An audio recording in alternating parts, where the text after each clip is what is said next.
So, nandito na kami sa palengke, guys. Ganito yung situation dito pagka market day.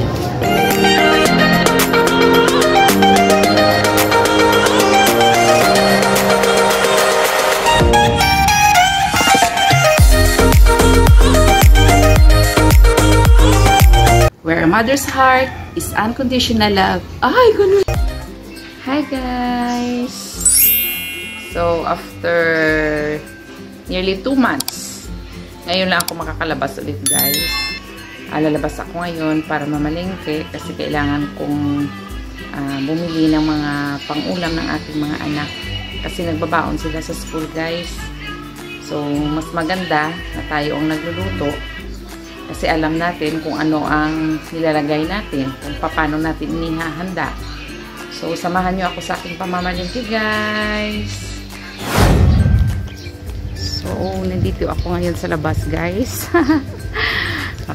Nakalanghap din ng sariwang hangin. I'm free. So, kasama ko si Max.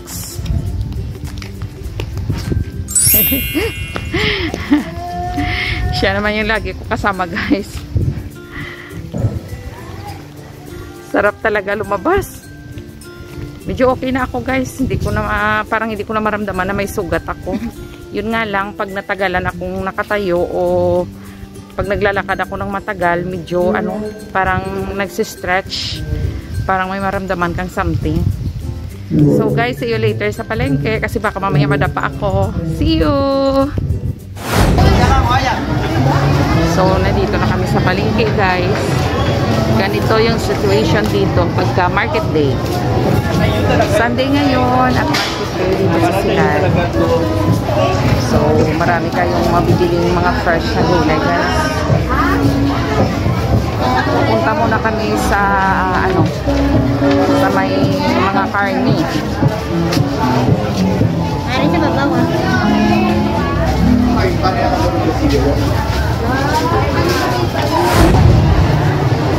So, nandito na kami sa labas, guys, ng market, ng wet market. Hindi na ako nakapagkuha ng video doon kasi madulas. Natatakot ako, baka madulas ako. Basa kasi. So, sobrang daming tao, guys. See you later sa bahay. A few moments later. So, guys, nakauwi na kami. Hindi rin ako nakapag-vlog masyado doon kasi maraming tao.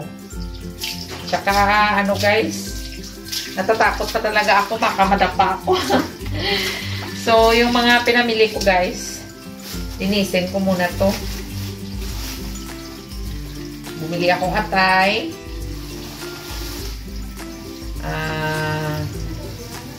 Laman. Tsaka ito, spare ribs. Bumili din akong manok. Mga drumstick to, guys. Pagkalinggo kasi maraming katay. At saka fresh lahat.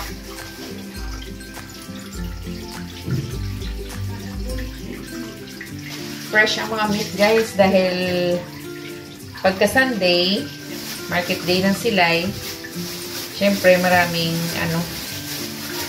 may hipon din ako, guys, kasi magluluto ako ng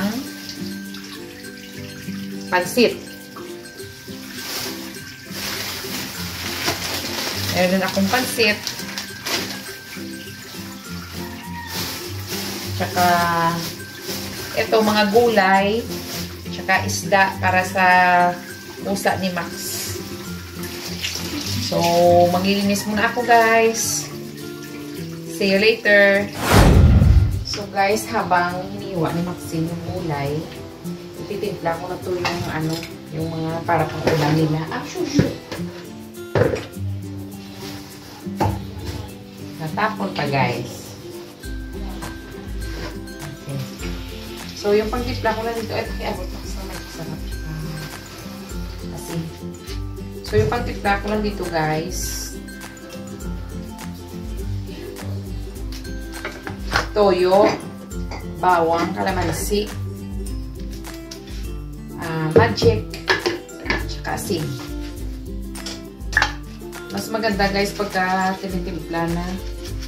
Tapos i-ref na lang. Kasi yung lasa, manunuot sa sa meat natin. Kulang Max. Isa pa.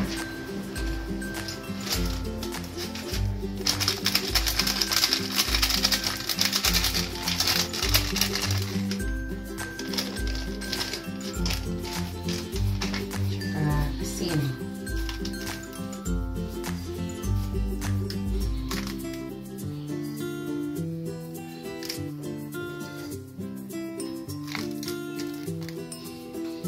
Ito guys, liver.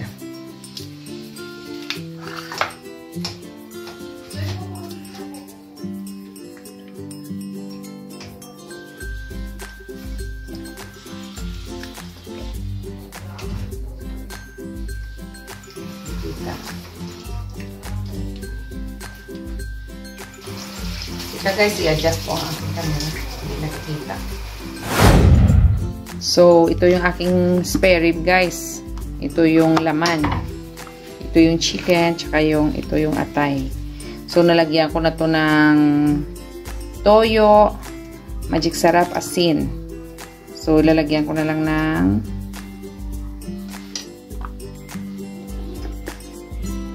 bawang.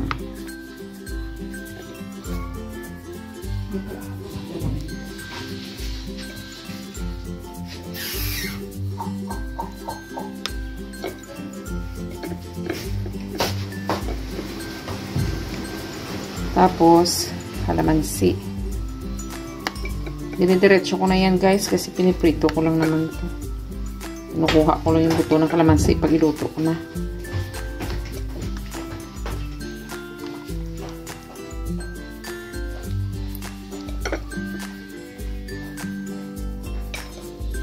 Wala kasi akong camera girl guys. Busy din kasi yung mga anak ko. Kahit Sunday, marami pa din ginagawa.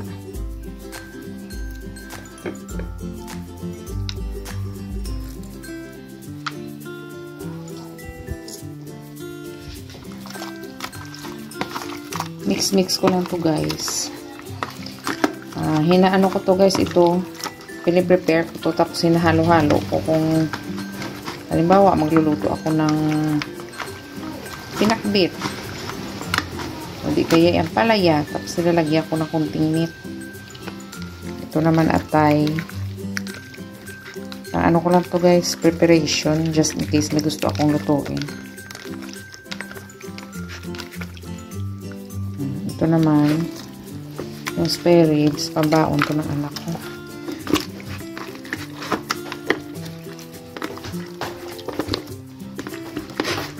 Yung ice cream namin guys, pag kumakain kami ng ice cream, yung container, tinatabi ko yun.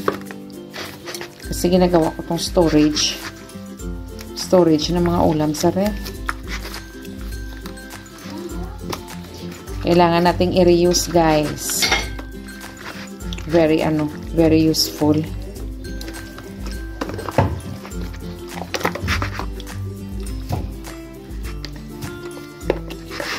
Kasi yung plastic mahirap tutunawin guys. Kaya as possible, kung pwedeng i-recycle, i-reuse, gawin natin. Why not? Sa mahal ba naman ng mga gamit ngayon?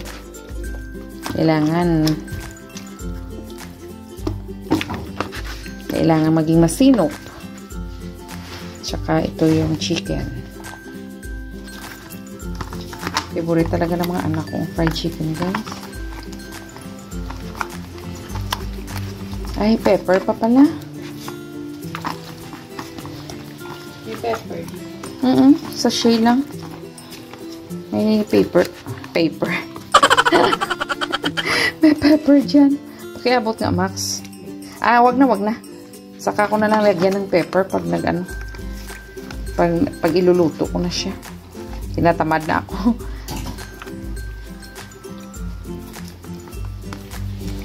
So, isi-store ko na lang muna to guys sa freezer. Tapos, just in case na kailangan, edi ready na. So, ito lang muna yung vlog ko guys. Yung aking pansit, abangan nyo na lang sa susunod kong mga vlogs. Maraming salamat sa pag-subaybay nyo sa akin, sa suporta. Medyo natagal lang din bago ako nakapag-vlog ulit. Thank you so much sa support guys. Sa hindi pa nakapag-subscribe sa channel ko, please subscribe. Paki-hit na lang ng like, share, and paki-bell na lang din guys para ma-notify kayo sa mga bago kong uploads. Thank you so much guys. God bless.